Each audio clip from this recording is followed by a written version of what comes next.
ಬಸವಾದಿ ಪ್ರಮಥರನ್ನ ಎನ್ನ ಮಡದಾಳದಲ್ಲಿ ಸ್ಮರಿಸಿಕೊಟ್ಟ ವೇದಿಕೆ ಮೇಲೆ ಆಸೀನರಾಗಿರ್ತಕ್ಕಂಥ ಎಲ್ಲ ಅಧಿಕಾರಿ ವರ್ಗದವರನ್ನ, ಸಮುದಾಯದ ಮುಖಂಡರನ್ನ, ವೇದಿಕೆ ಮುಂಭಾಗದಲ್ಲಿ ಆಸೀನರಾಗಿರ್ತಕ್ಕಂಥ ಎಲ್ಲ ಹಿರಿಯರನ್ನ ಈ ಕಾರ್ಯಕ್ರಮಕ್ಕೆ ತುಂಬ ಹೃದಯದ ಸ್ವಾಗತವನ್ನು ಕೊಡ್ತಾ, ಆದ್ಮೇಲೆ 12ನೇ ಶತಮಾನದ ಶರಣರ ಕಾಲದಲ್ಲಿ ಅತಿ ಅದ್ಭುತವಾಗಿರ್ತಕ್ಕಂಥ ವ್ಯಕ್ತಿತ್ವವನ್ನ ಹೊಂದಿ ವೈಚಾರಿಕತೆಯ ನೆಲೆಯಲ್ಲಿ ಹಲವಾರು ವಚನಗಳನ್ನ ಬರೆದು ನಮ್ಮ ಸಮುದಾಯವನ್ನ, ನಮ್ಮ ಸಮಾಜವನ್ನ ತಿದ್ದತಕ್ಕಂಥ ಕಾರ್ಯವನ್ನ ಮಾಡಿರ್ತಕ್ಕಂಥ ಹಲವಾರು ವಚನಕಾರರ ಸಾಲಿನಲ್ಲಿ ಒಂದು ಮೇಲ್ಸ್ತರದ ಸಾಲಿನಲ್ಲಿ ಬರ್ತಕ್ಕಂಥ ವಚನಕಾರರು ಯಾರಾದ್ರೂ ಇದ್ರೆ ಅದು ನಮ್ಮ ಅಂಬಿಗರ ಚೌಡಯ್ಯ ಅಂತಕ್ಕಂಥ ಮಾತು.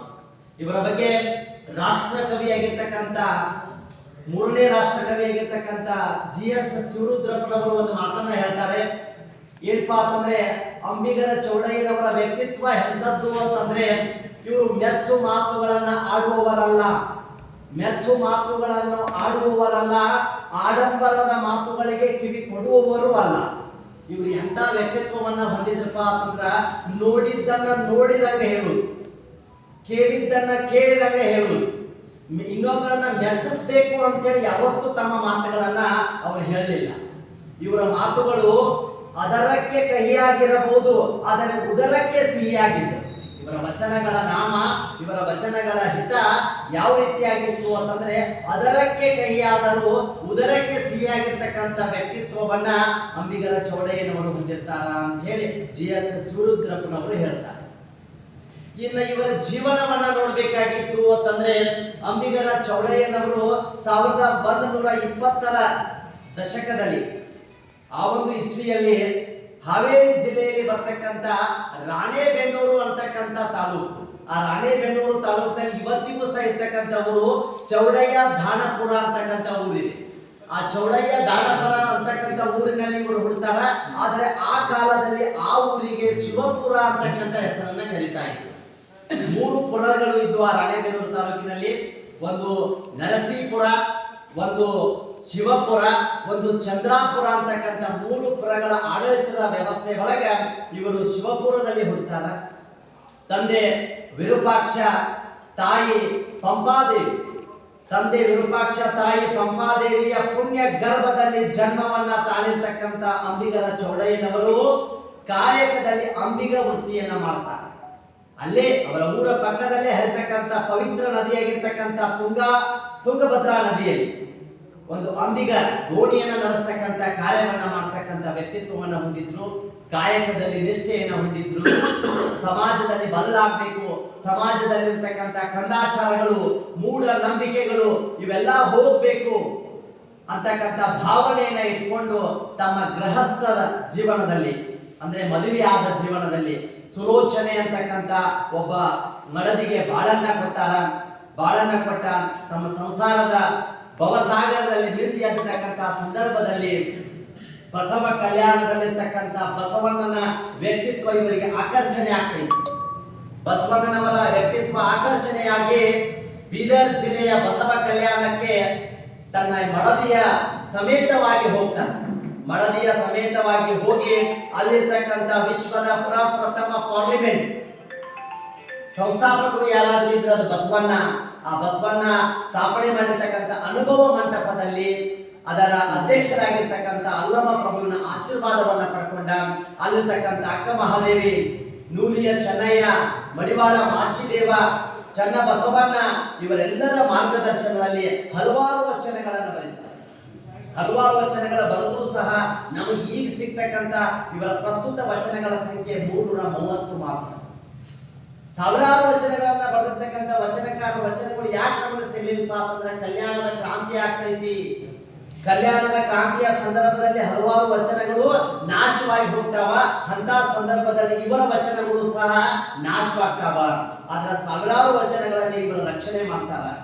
ಯಾವ ರೀತಿ ಅಂದ್ರ, ಕಲ್ಯಾಣ ಕ್ರಾಂತಿ ಆಗ್ತಕ್ಕಂಥ ಸಂದರ್ಭದಲ್ಲಿ ಕೈಯಲ್ಲಿ ಖಡ್ಗವನ್ನ ಹಿಡ್ಕೊಂಡು ತನ್ನ ಬೆನ್ನಿಗೆ ಆ ವಚನಗಳ ಕಟ್ಟುಗಳನ್ನ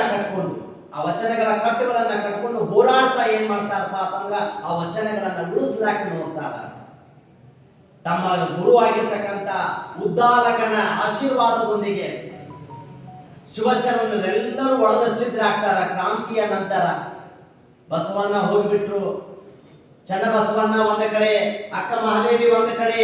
ಆ ರೀತಿ ನಮ್ಮ ಅಂಬಿಗರ ಚೌಡಯ್ಯನವರು ಸಹ ಚನ್ನಬಸವಣ್ಣನೊಂದಿಗೆ ಉಳುವಿಯ ಕಡೆಗೆ ಪ್ರಯಾಣವನ್ನ ಬೆಳೆಸ್ತಾರೆ. ಉಳುವಿಯ ದಟ್ಟವಾಗಿರ್ತಕ್ಕಂಥ ಕಾಡುಗಳಲ್ಲಿ ಈ ವಚನ ಕಟ್ಟುಗಳನ್ನ, ದುರ್ಗಮವಾಗಿರ್ತಕ್ಕಂಥ ದುರ್ಗಗಳಲ್ಲಿ, ಕೋಟೆಗಳಲ್ಲಿ, ಗುಹೆಗಳಲ್ಲಿ ಮುಚ್ಚಿಟ್ಟು ಸಂರಕ್ಷಣೆ ಮಾಡ್ತಕ್ಕಂಥ ಕೆಲಸವನ್ನ ಮಾಡ್ತಾರ. ನಂತರ ಕಲ್ಯಾಣದ ಕ್ರಾಂತಿಯ ನಂತರ ರಿಟರ್ನ್ ತನ್ನ ಜನ್ಮಭೂಮಿಯಾಗಿರ್ತಕ್ಕಂಥ ಶಿವಪುರಕ್ಕೆ ಬರ್ತಾರ. ತನ್ನ ಮಡದಿಯನ್ನ ಕರ್ಕೊಂಡು ಹಲವಾರು ವಚನಗಳನ್ನ ಬರೆದಿರ್ತಕ್ಕಂಥ ಅನುಭವ, ಹಲವಾರು ಅನುಭವಿಗಳ ಜೊತೆ ಒಡನಾಟವನ್ನ ಮಾಡಿರ್ತಕ್ಕಂಥ ಅನುಭವವನ್ನ ಹೊತ್ಕೊಂಡು ತನ್ನ ಊರಿಗೆ ವಾಪಸ್ ಬರ್ತಾರ.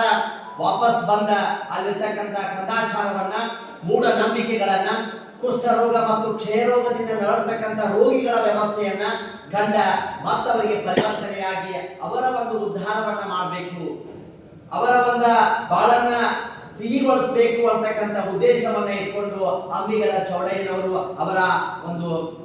ಅವರ ಒಂದು ಕಾರ್ಯಗಳನ್ನ ಮಾಡ್ತಾರ. ಇವರ ಕಾರ್ಯಗಳನ್ನ ನೋಡಿರ್ತಕ್ಕಂಥ ಜನ ವಿಸ್ಮಯ ಚಕಿತರಾಗ್ತಾರೆ. ಅಲ್ಲ, ಅಂಬಿಗರ ಚೌಡಯ್ಯ ಎಂತ ಅದ್ಭುತವಾಗಿರ್ತಕ್ಕಂಥ ಸಮಾಜದ ಸುಧಾರಣೆಯನ್ನ ಮಾಡ್ತಾ ಇದ್ದಾರೆ ಅಂತ ಹೇಳಿ ಮಾತಾಡ್ತಕ್ಕಂಥ ಕ್ಷಣಗಳಲ್ಲಿ ಅವರು ಬಹಳ ನಂಬಿರ್ತಕ್ಕಂಥ ವ್ಯವಸ್ಥೆ ಒಳಗ ಮಂತ್ರಘೋಷಗಳು, ಮಂತ್ರ ಪಾದೋದಕಗಳು ಅಂತ ಹೇಳಿ ಕರಿತಾ ಇದ್ರು. ಮಂತ್ರ ಪಾದೋದಕಗಳನ್ನ ಹಾಗೂ ಭಸ್ಮವನ್ನ ಅವರು ವಿಭೂತಿಯನ್ನ ಅವರ ಅಮೃತಕ್ಕೆ ಸಮಾನ ಅಂತ ಹೇಳಿ ತಿಳ್ಕೊಂಡಿದ್ರು. ಅದರ ಮೂಲಕ ಸಮಾಜದ ಪರಿವರ್ತನೆ ಆಗ್ಬೇಕು ಅಂತ ಹೇಳಿ ಬಹಳ ಬದಲಾವಣೆಯನ್ನ ಮಾಡ್ಲಿಕ್ಕೆ ಪ್ರಯತ್ನವನ್ನ ಪಟ್ಟರು. ಅದಾದ ನಂತರ ಗುತ್ತರಸ ಅಂತಕ್ಕಂಥ ಒಬ್ಬ ಅರಸನ ಮಗನಿಗೆ ಹಾವು ಕಚ್ಚಿ ಸಾಯ್ತಕ್ಕಂಥ ಕ್ಷಣ ಸತ್ತೇ ಇರ್ತಾನ.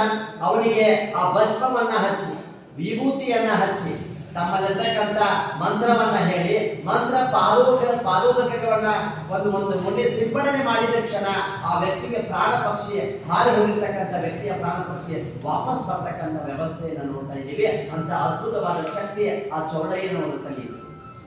ಅಂತ ವ್ಯಕ್ತಿ ಮುಂದೆ ಅವರ ಸಾಧನೆಯನ್ನ ಕೈಗೊಂಡಿರ್ತಕ್ಕಂಥ ವ್ಯವಸ್ಥೆಯನ್ನ ನೋಡಿ ಗುತ್ತರಸ ಅವರಿಗೆ 14 ಮೈಲಿ ಪೂರ್ವ ಪಶ್ಚಿಮವಾಗಿ 14 ಮೈಲಿಯಲ್ಲಿ, ಉತ್ತರ ದಕ್ಷಿಣವಾಗಿ 7 ಮೈಲಿ ಭೂಮಿಯನ್ನ ದಾನವನ್ನಾಗಿ ನೀಡ್ತಾರ. ಆ ಅಂಬಿಗರ ಚೌಡಯ್ಯನವರು ಆ ದಾನವಾಗಿ ಬಂದಿರತಕ್ಕಂತ ಭೂಮಿಯನ್ನ ತಮ್ಮ ವೈಯಕ್ತಿಕ ಜೀವನಕ್ಕೆ ಎಂದೂ ಬಳಸ್ಕೊಳ್ಳಿಲ್ಲ. ಅದನ್ನು ಸಮಾಜದ ಉದ್ಧಾರಕ್ಕಾಗಿ, ದೀನದಲಿತರ ಉದ್ಧಾರಕ್ಕಾಗಿ, ಸಮಾಜದ ಅಭಿವೃದ್ಧಿಗಾಗಿ ಆ ಒಂದು ಭೂಮಿಯನ್ನ ತನ್ನ ಶಿಷ್ಯರಿಗೆ ಅರ್ಪಿಸ್ತಕ್ಕಂಥ ಕ್ಷಣಗಳನ್ನು ಸಹ ಅವರ ಇತಿಹಾಸದಲ್ಲಿ ನೋಡ್ತಾ ಇದ್ದೀವಿ. ಇಂಥ ಅದ್ಭುತವಾಗಿರ್ತಕ್ಕಂಥ ವ್ಯಕ್ತಿತ್ವವನ್ನು ಹೊಂದಿರತಕ್ಕಂಥ ವ್ಯಕ್ತಿಯು ಸಹ 100 ವರ್ಷ ಬಾಳೆ, 100 ಕಾಲ ಬಾಳೆ ತುಂಗಭದ್ರಾ ನದಿಯ ತಟದಲ್ಲಿರ್ತಕ್ಕಂಥ ನರಸೀಪುರ ಅಂತಕ್ಕಂಥ ಊರಿನಲ್ಲಿ ಐಕ್ಯವನ್ನ ಹೊಂದಾರ.